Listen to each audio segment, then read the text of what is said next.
Welcome to Video 4, Visual Structure.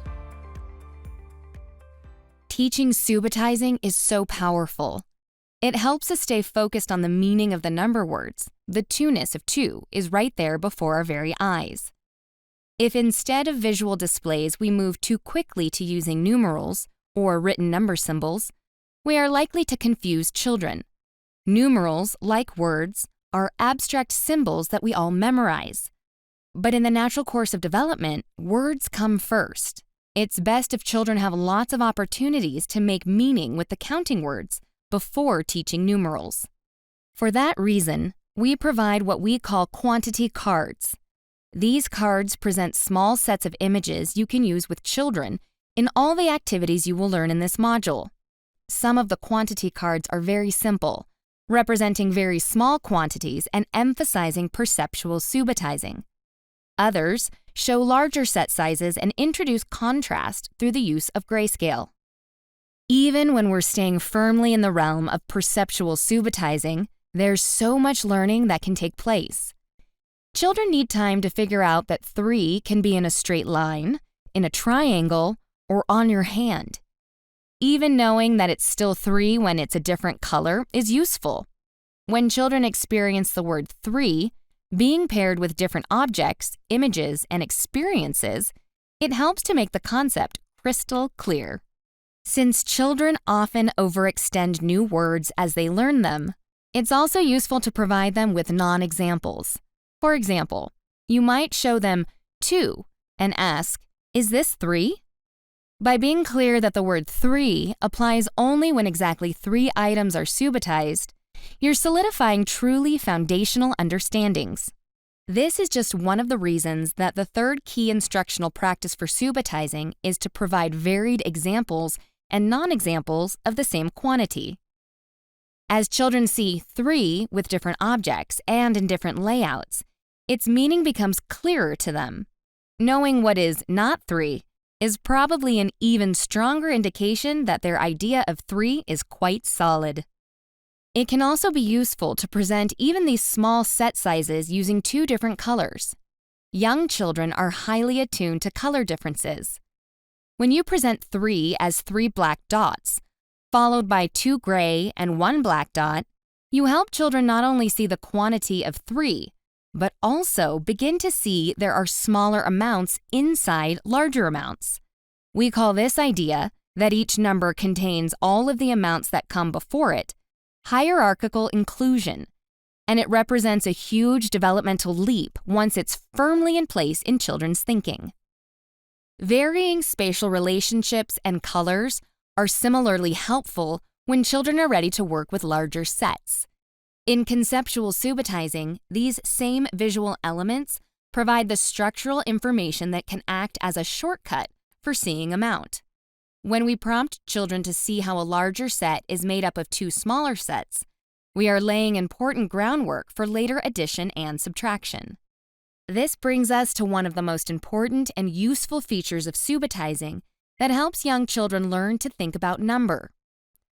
They can learn to see a single amount in more than one way. That is, with practice and when they are developmentally ready, they'll be able to see 10 as 5 and 5, or as 8 and 2, and see 7 as 3 and 4, or as 1 and 6. These are skills that come into play in daily life and throughout mathematics. This kind of flexibility in thinking about how numbers work is central to arithmetic. If young children can think about the quantities in this way before they ever learn to write numbers, think what a leg up they will have. Because of this, it is important to help children see a single quantity in multiple ways. Throughout this module, the activities and tools we present will give you many avenues to help children see quantities in many different ways. When they can see a single quantity in multiple ways, children's number knowledge becomes far more complex and durable. Interestingly, a straight line, organized as it is not very useful for subitizing sets of 5 and above. When objects are all in a line, it's just too hard to be sure whether it's 6 or 7, for example. Die faces, on the other hand, are highly distinct visually and many of us have them memorized, so they provide a boost. Other key tools we will use as we work on number and operations are 5 frames and 10 frames. Because our number system is based on 10, it's extremely useful for children to develop 5 and 10 as landmarks, meaning that they become very familiar with how other numbers relate to them. A 5 frame is simply 5 connected squares laid out in a row. When children become familiar with this tool, they can instantly recognize that a full 5 frame is 5. When smaller amounts are represented in a 5 frame, several things happen. The smaller amount is there to be subitized, but the empty spaces are also visually salient, so children may notice 2 dots, but they may also notice 3 empty spaces. They can subitize each of these 2 amounts. The more opportunities they have to see that if there are 2 dots in a 5 frame, there are always 3 empty spaces, the more likely they are to develop a meaningful understanding instead of just a memorized one, that 2 plus 3 equals 5. A 10 frame works on the same principle, except its focus is on the landmark of 10. Children who get used to seeing that a 10 frame with 6 dots always has 4 empty spaces are building conceptual knowledge about addition that will last a lifetime. It is worth repeating that 5 frames and 10 frames can introduce a lot more complexity than quantity cards focused on small, perceptually subitizable sets.